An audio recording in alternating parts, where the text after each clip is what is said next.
sehingga terpaksa memanggil jin yang paling kuat di air berpusar Tanjung Tuan.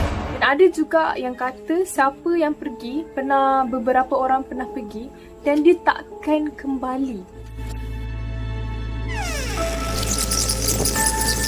Why do you seem so scared? All I wanted to do was play with you.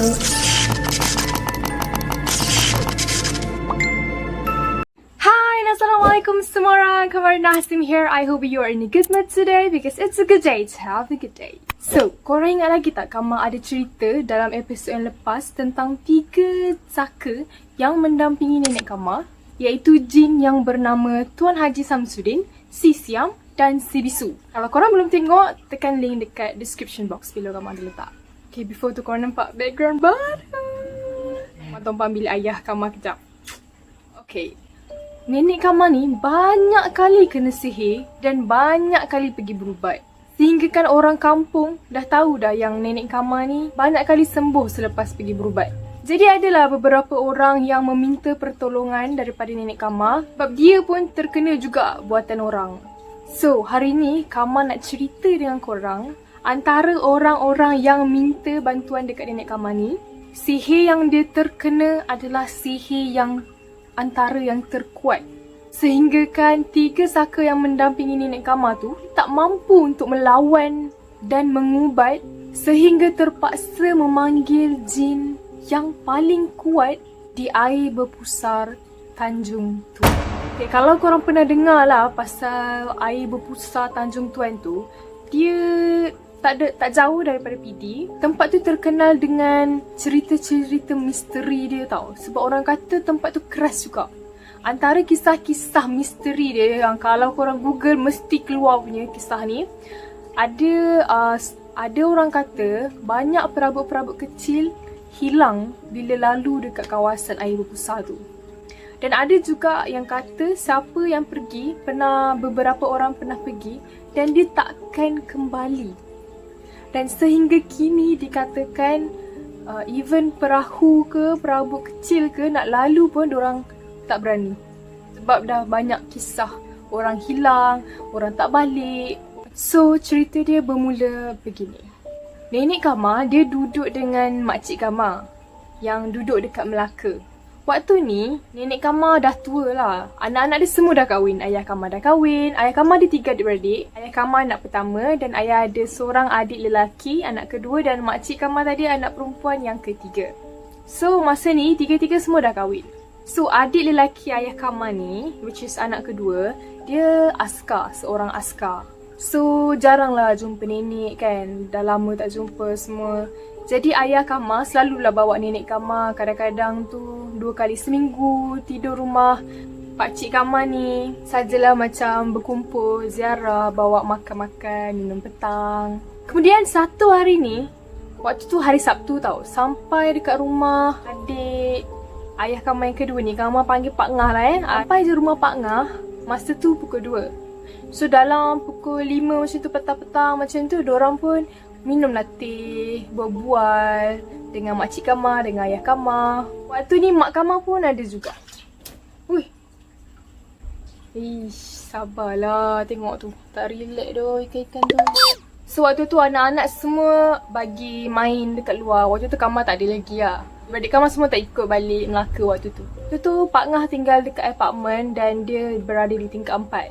So anak-anak semua turun bawah main dengan jiran-jiran dekat kawasan situ.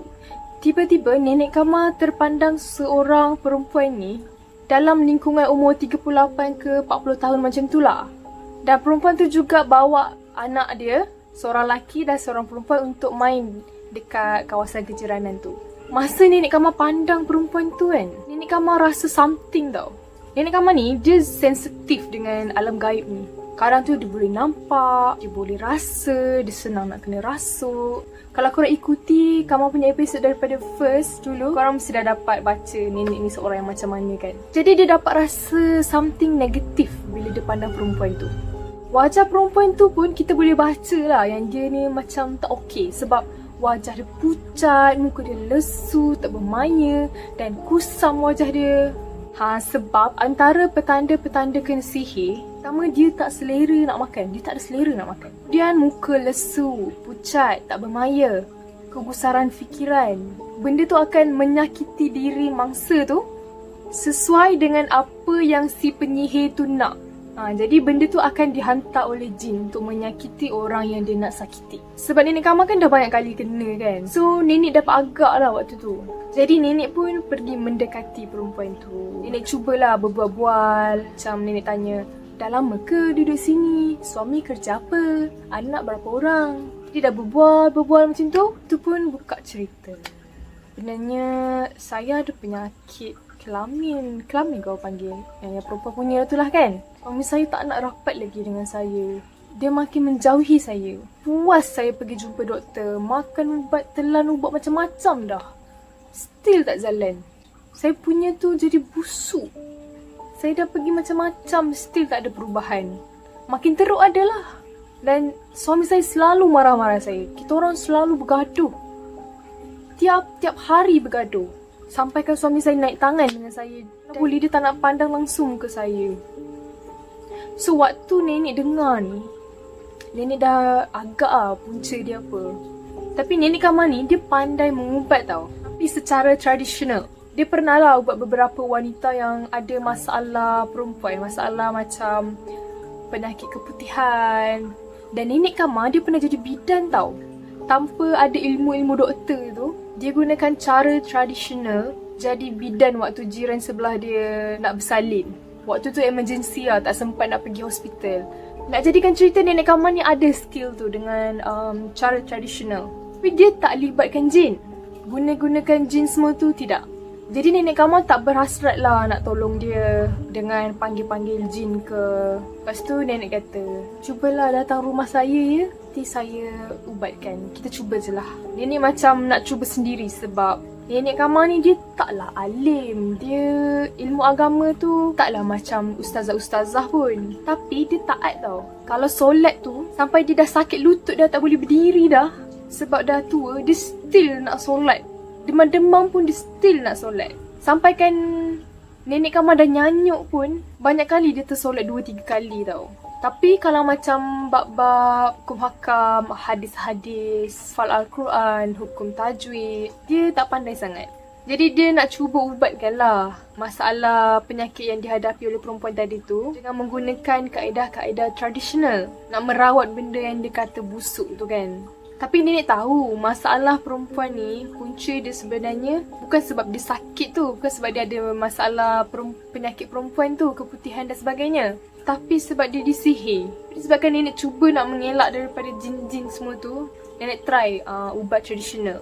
Jadi satu hari ni perempuan tu datanglah ke rumah Pak Ngah. So waktu tu kan makcik Kamal, semua orang ada kat rumah Pak Ngah kan. Nenek Kamal pun sama.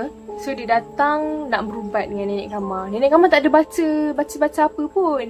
Nenek Kamal cuma tumbuk-tumbuk bahan-bahan tradisional macam daun-daun macam tu. Dia campur and then dia bagi perempuan tu minum.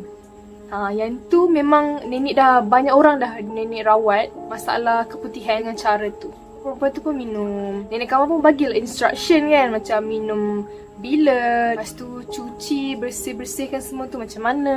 So sampailah dah maghrib. Perempuan tu tak balik lagi lah, dia stay dekat rumah lagi. So solat maghrib dululah semua. Jadi lepas je nenek Kamal solat maghrib, tepat-tepat nenek bagi salam terakhir, Assalamualaikum warahmatullahi kan. Terus nenek kena rasuk. Karakter dia tiba-tiba berubah jadi ganas. Ayah Kamal dengan makcik Kamal semua terkejut waktu tu tau. Tiba-tiba nenek mengamuk. Dengan pakai telekung dia mengamuk. Dia cakap, pandai-pandai kau ubat dia. Kau masuk campur urusan kami. Kamu ingat kamu berjaya ubatkan dia? Lepas tu dia gelak. Gelak dia tu menyeramkan lah ayah kata. Rupa-rupanya benda yang merasuk dalam badan nenek Kamal waktu tu adalah jin yang dihantar oleh penyihir tu. Penyihir yang sihir perempuan yang nenek Kamal tolong tu. Saya macam biasalah bercakap dengan jin yang ada dalam badan nenek waktu tu. Minta maaf, tak ada niat pun nak masuk campur. Kita cuma membantu orang yang dalam kesusahan. Ayah cubalah pujuk-pujuk dia sebab ayah takut dia apa-apakan nenek. Tak lama lepas tu benda tu keluar sendiri. Nenek terus macam dengan karakter ganas-ganas terus macam pingsan balik. Macam lemah, tak bermaya macam tu lah. Tiba-tiba karakter nenek bertukar sekali lagi. daripada elok tak bermaya tu terus dia. Assalamualaikum. Ayah dah tahu dah. Ni mesti saka Tuan Haji Samsudin ni. Karakter yang ganas tadi tu bertukar jadi lembut. Pasal Tuan Haji Samsudin tu kata, kami dah cuba. Kuat sangat. Kami, dia cakap kami. Maksudnya, bukan dia seorang lah yang datang. Maksudnya ada dua tu. Si Siam dengan si Bisu pun ada dekat situ sekali. Nampak tak? Nenek tak panggil dia pun. Nenek kalau boleh nak cuba elak daripada panggil benda-benda macam ni tau. Tapi tiap kali ada sesuatu yang berlaku dekat keluarga Ayah Kamal ni, automatik 3 saka ni akan datang. Lepas tu jin Tuan Haji Samsudin tu kata, Tok, dia gelar diri dia Tok tau. Tadi Tok suruh si Siam dengan si Bisu pergi ambil barang tu. Maksudnya barang sihir tu lah. Tapi tak boleh. Terlalu kuat mereka. Tapi dia tak adalah terangkan kuat tu maksudnya macam mereka berlawan ke? Adakah kuat tu maksudnya mereka bertumbuk kan? Tapi kalau dah tiga jin ni kata macam tu, cakap yang dekat sana tu kuat, memang kuat lah tu kot. Lepas tu dia kata, Tok nak cuba minta tolong dengan jin penunggu dekat air berpusa tu. Air berpusa tu tak jauh daripada PD. Dekat Tanjung Tuan tu ada satu rumah api. Mungkin orang-orang PD tahulah sebab Tuan Haji Samsudin ni dia tahu jin-jin ni. Jin kan dia ada macam-macam kaum kan. Puak-puak dia. Jadi Tuan Haji Samsudin ni dia tahu. Dia kenal beberapa kaum. Puak-puak jin yang lain. Dan jin yang dia nak minta tolong ni ada pahlawan-pahlawan dia sendiri. Panglima-panglima dia. Lepas tu Tuan Haji Samsudin tu kata, dia ni kuat. Tapi dia tak suka masuk campur. Dia suka buat hal-hal dia. Tapi Tok cuba je lah minta tolong dia. Pergerakan jin ni pantas tau korang. Macam kilat. Kita memang tak dapat nak bayang macam mana jin dari Tanjung tu boleh datang dekat rumah Pak Ngah. Nak cerita kat korang ni macam tak ada gambaran. Sebab kita pun tak boleh nak lihat dari mata kasar. Jadi tiba-tiba je jin tu dah masuk dalam badan Nenek Kamal. Ni pada hari yang sama tau. Daripada tadi jin yang lembut karakter dia masuk dalam badan Nenek Kamal terus bertukar jadi garang. Mak Kamal ada waktu tu. Tapi Mak Kamal ni dia penakut sikit. Kamal dia tak nak tengok apa yang berlaku. Waktu tu dia dengar je. Dia dengar je suara nenek macam tu. Tapi dia tak tengok pun keadaan waktu tu, situasi tu. So ayah terkejut lah. Sebab tiba-tiba je Nenek Kamal cakap dekat ayah macam ni. Kenapa panggil kami? Ayah dengar je macam tu. Ayah rasa dah ni mesti jin bukan Islam ni. Sebab selalunya jin Islam setiap kali dia masuk dia akan bagi salam dulu. Dan bahasa jin yang dari Tanjung Tuan tu, dia gunakan bahasa orang dulu-dulu tau. Bahasa lama. Slang yang dibawa tu, slang ratusan tahun yang lalu. Dia kata, kenapa panggil kami? Kami. Maksudnya korang, dia datang bukan seorang-seorang lah kan. Dia datang bersama pahlawan-pahlawan dia tu. Yang Tuan Haji Samsudin cakap tu. Kenapa panggil kami? Ganggu saja. So ayah pun ke depan lah sebab orang lain tak tahu, orang lain kat situ tak tahu. Masanya ada adik ayah Kamal, makcik Kamal. Ada beberapa orang lah kat situ yang dah datang sebab diorang dapat tahu nenek Kamal kena rasuk. Jadi diorang datang lah untuk bantu apa-apa benda kalau takut apa-apa yang terjadi kan. So orang lain waktu tu tak tahu, tak faham lagi situasi. Macam dengan tiba-tibanya nenek bertukar karakter. 2-3 karakter. Orang-orang kat situ takut pun ada. Ayah Kamal je yang dah biasa kan. Lepas tu ayah Kamal pun ke depan lah bercakap dengan Nenek Kamal yang pada waktu itu bukan Nenek Kamal lah. Ada benda lain kan, jin yang masuk dalam badan dia. So ayah kata, Tok, ni Fatimah ni. Dia tunjuk dekat perempuan yang Nenek Kamal ubatkan tadi tu. Fatimah ni sakit. Cuba Tok tengok-tengok kan. Kan Kamal cakap dia guna bahasa dulu kan. Jadi Fatimah tu maksudnya perempuan. Kalau dia cakap Ali maksudnya lelaki. Lepas tu jin tu kata apa tau, kami ni tengah tidur. Lepas tu ayah kata, minta maaf tu, tak tahu. Lepas tu dia pandang perempuan tu, dia kata, Fatimah, kemari. Kemudian dia tengok-tengok kan. Lepas tu dia tiba-tiba macam ni. Macam isyarat tangan. Ayah pun pandanglah dia. Gitu kan. Maknanya, mana persiapan. Ayah pun tak sempat nak siapkan prepare apa-apa. Sebab tak jangka, tak expect pun jin-jin ni nak datang kan. Mulanya kan nak ubat tradisional je. Pun macam biasalah, sediakan air dalam bekas. Bubuh dalam bekas, bawa limau, bawa telur. Kalau guna bahan-bahan ni dah tahulah mesti dia guna jin punya. Lepas tu dia suruh makcik perempuan tu duduk, menunjukkan kaki tau. Duduk menunjuk kaki macam tu. Lepas tu dia minta kain. And then Pak Ngah bagilah kain batik. Tahu tak dia buat apa? Nak bagi contoh. Contoh ni kain batik kan. Makcik tadi tu kan dia tengah baring melunjuk, dia tengah duduk melunjuk kaki dia kan. Lepas tu nenek kamar, waktu tu jin tu lah yang ada dalam badan nenek kamar tu, dia berdiri, lepas tu dia pukul kepala macam ni. Kepala, lepas tu dia pukul belakang ni, pukul, lepas tu dia pukul ke kaki, dia macam sebanyak 3 kali. And then kali ketiga tu dia buang. Weh, tudung mak aku. Dia campak kain batik tu. Lepas tu dia kata, jangan sentuh kain tu. Maksudnya korang dekat kain tu mesti ada benda tu kan. Jadi orang-orang yang berada dekat kawasan kain tu semua jauhkan diri tau, diorang takut. Lepas tu tiba-tiba dia kata, pergi kat bilik air tu, ambil barang tu. Lepas tu semua diam. Barang apa? Lepas tu jin tu katalah, dia barang dalam bilik air tu, pergi ambil. Ni yang kita tak dapat lihat dengan mata kasar kita. Macam mana toilet yang tak ada apa-apa boleh tiba-tiba ada barang tu, barang sihir tu. Tak tahu tau, dia datang dari langit ke kan, macam mana. Lepas tu ayah kamar suruh lah Pak Ngah ambil. So Pak Ngah pun pergi lah toilet. Tengok-tengok nampak macam ada kain kotor dan basah. Kain tu macam hancur tau. Pak Ngah pun macam geli lah nak ambil kan. Dia macam ada tanah-tanah macam tu lah, kesan-kesan tanah. Jadi Pak Ngah pun ambil, bubur dalam plastik. Lepas tu bagi dekat nenek. Jin tu lah kan. Jin tu ambil pisau. Dia keluarkan kain tu daripada plastik tadi tu guna pisau. Pisau, lepas tu tunjuk. Nampak ni? Tahu ni? Lepas tu ayah katalah, tak tahu. Ni, seluar dalam. Rupanya penyihir tu dia ambil seluar dalam perempuan tu yang tergantung dekat ampayan. Dia buat sihir korang. Dia letak seluar dalam tu dekat air terjun. Tu yang nampak basah tu. Lepas tu Tok tu kata, selagi benda ni ada dekat situ, selagi itulah Fatimah ni menderita. Dan tengok dekat seluar dalam tu memang hancur korang. Terkoyak-koyak dah, maksudnya dah lama perempuan ni menderita. Lepas tu jin tu pun kata, limau ni ambil 3 biji, rahkan dalam tu. Mandi dengan limau ni. Mandi balik nanti. Esok pagi 3 biji lagi. Sampai 3 hari. Dan air tu minum. Lepas tu dah sudah tu, dia kata, ada apa-apa lagi? Kami nak balik. Dia garang korang. Dia garang. Ayah kata memang perwatakan dia tu jadi garang lah. Lepas tu dia kata, dia panggil Fatimah. Dia panggil perempuan tu lah. Fatimah, kemari.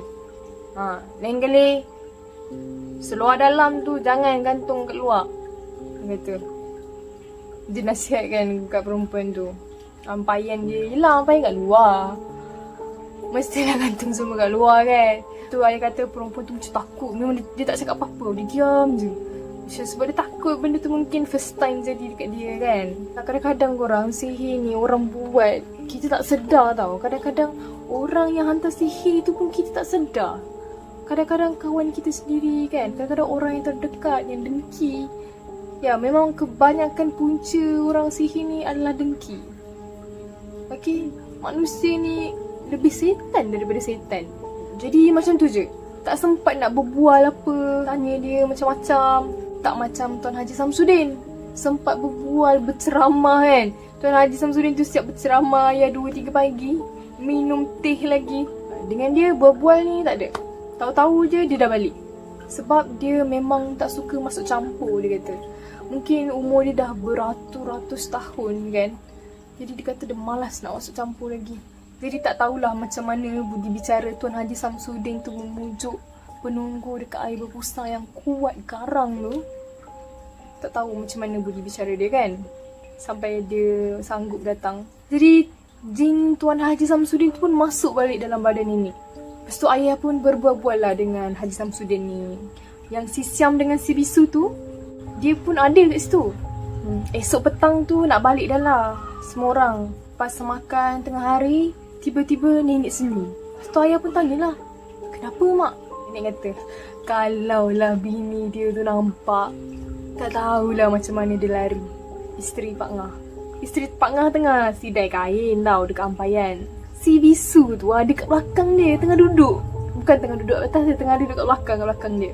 Si bisu tu kan badan dia berbulu, macam beruk. Dia duduk je kat belakang tu. Tu nenek senyum. Kalau bini dia nampak tu mau pengsan tu. Lepas tu hari terkejut lah, mak, dia tak balik lagi? Nenek kata, belum. Tengah tunggu tu. Takut kalau ada gangguan datang lagi. Nampak tak? Nenek tak suruh pun tau. Nenek tak bagi apa-apa balasan pun selepas tu. Dia macam sendiri. Dia sendiri yang protect. Nenek kata dia nak balik petang karang. Yang seorang lagi tu ada kat bawah tu. Si Siam. Tu dah lama tu, tiba-tiba nenek tanya ayah, ni nak balik pukul berapa?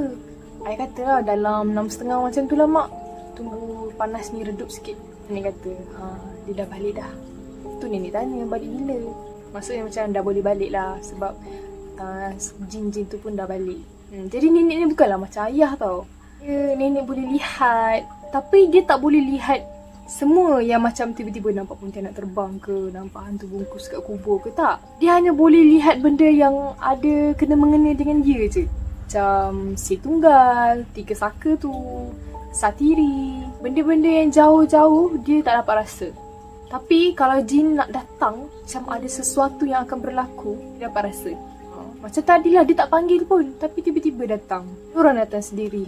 Tu takut tu. Takut akidah kita nanti kan. Ni nenek pun cakap tau. Sebab kalau kita dah tersebut, nasib baik dia datang. Macam bergantung dekat dia pula kan. Dia ayah macam terfikirlah, kenapa Allah perkenankan doa orang yang penyihir tu untuk sihir, untuk aniaya orang yang dia nak sihir. Tapi dalam masa yang sama Allah juga menghantar jin-jin ni seolah-olah macam jadi ujian dekat keluarga ayah Kamal. Macam Allah nak test, kau menduakan aku ke tidak? Macam tu. Jadi ayah banyak kali tau niat dalam hati, doa dekat Allah, minta pertolongan daripada Allah, jauhkan daripada syirik semua ni. Sebab kita tak minta. Lepas tu balik daripada kejadian tu, ayah nak masuk rumah pun ayah takut juga tau. Ayah takut sebab orang kata dekat tangan tuan tu keras. Jadi ayah takut benda tu ikut balik. So nak masuk tu memang baca ayat kursi, baca ayat-ayat semua, mandi. Lepas tu ayah tanya nenek Kamal, mak dia ikut tak? Lepas tu nenek Kamal cakap tak ada. So tak lama lepas tu perempuan tu datang. Terima kasih ya, saya semakin pulih. Nenek cakap alhamdulillah, jangan terima kasih dekat saya, terima kasih dekat Tuhan. So ingat ya, kita jangan ingat Tuhan bila kita susah je. Setiap masa kena ingat. Kamal cakap benda ni pun Kamal cakap kat diri Kamal sendiri. Kadang tu bila susah baru nak doa. Baru nak doa ke Allah kan. Jadi itu sajalah kisah yang boleh dikatakan bagi Kamal dahsyat juga sebab dia melibatkan penunggu paling kuat, jin paling kuat dekat air berbusa tu. Tapi nama waktu tu tak dapat nak tahu nama dia. Sebab macam ayah kata tu lah, tak sempat nak berbual. Jin pun garang kan. Jadi ayah sendiri yang dah hadap beberapa jin tu pun ayah takut juga. So itu saja untuk hari ni. Terima kasih yang dah tengok video ni sampai habis. For those who are new in my channel, don't forget to hit the subscribe button below and turn on the notification bell so that you will not miss any video that I post. Tangan aku menari macam ni. So see you in my next video. Bye.